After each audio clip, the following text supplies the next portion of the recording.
It's day one of practice on the upper Mississippi, pools 7, 8, and 9 for the second FLW Pro Circuit Super Tournament of the year. And I'm trying to dial it in. I've never been here, done a lot of research on it, but man, it's a fishy looking place. We got a lot of current. You can really do anything. I can already see that. There's tons of backwater grass, all kind of grass, lily pads, sloughs and cuts and current breaks. And really, I think a guy could do anything that he feels comfortable with to catch fish. I've already noticed this morning some fish relating to current breaks. I like that. I like fishing current, so going to try to dial in on some of that and hopefully find some of these healthy largemouth back in the backwaters. Maybe throw a frog a little bit and punch and just try to be open-minded and see what the fish tell me. But I'm excited about it. Man, everything up here looks like you're just going to catch a fish every cast. So this is my rookie season on the FLW Pro Circuit, and man, it's really been a dream come true. I dreamed about fishing at this level since I was a little kid. I mean, like 3 years old. So it's pretty awesome. I've been blessed to get to this point. I started out fishing BFLs as a co-angler, and then bumped up to a year of BFLs as a boater. And kind of the way that I looked at it is if I had success at a level, then I would step up to the next one.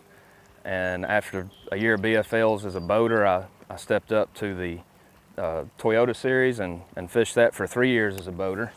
Really learned a lot in that. Learned how to prepare for multi-day events. You know, it just fishing at a higher level like that, competing against the best around locally and regionally. So that has prepared me for the pro circuit, I feel like. And I had a good year last year in the Toyota series and decided, you know, I had the opportunity. It was a no-brainer for me. I had to take the chance on, you know, fishing at this level, see if I could hang. And so far, I've really been blessed. I've had a great year. I just had one little slip up, but I've been comfortable. I've trusted my gut and learned a ton in these few events. So I really feel like you know, it's a job. It's a lot of hard work, and it's not just fun day of fishing. You really got to work at it, but I feel like I'm determined to try to establish myself in this game, and up to this point, just been so blessed. So I'm gonna continue to keep working hard, and you know, I feel like if I do everything that I can that's in my hands as far as preparing for the event, working hard in practice, making decisions based on my instinct during the tournament, then whatever happens from there, I've done what I can. So I'm gonna continue to play by that game and hope it keeps working out for me.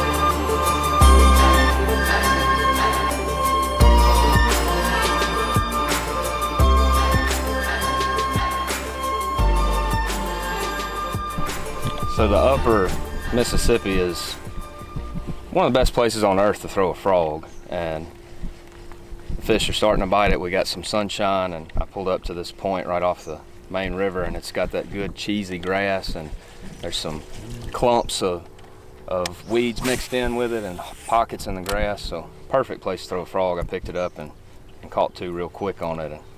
And stuff like this, I like to walk that frog through those pockets, and then when you get over that cheesy stuff, just kind of plop it along and stop it every now and then. Those fish, they, you know, they're real keen to their environment, and they can, even though that stuff's really thick, they can feel that frog over them, and they'll move through the mat to get to it. So sometimes you stop it, let it sit, let them kind of track it, and then go back to working it, and they'll blow up out of that thick stuff and eat it. But they especially like to get in those holes because it's a very good place for them to ambush prey. And walking that frog across those holes and pausing it, it's a great way to catch fish, and it's so much fun.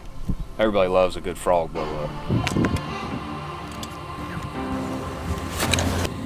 So one thing that's really helping me navigate the upper Mississippi is being able to take my smartphone and tie Google Earth satellite image into my unit at the console. I can pair that with my mapping, and really helps me check these backwater areas out and see sand drops and running hazards and stuff like that. So I've got my phone hooked up to it, and I'm viewing it right here on a 12-inch screen so that I can hunt around, find these backwater areas and ditches and cuts and places that hold good grass. And it's really a good tool for helping me tackle this vast fishery with all this backwater to it.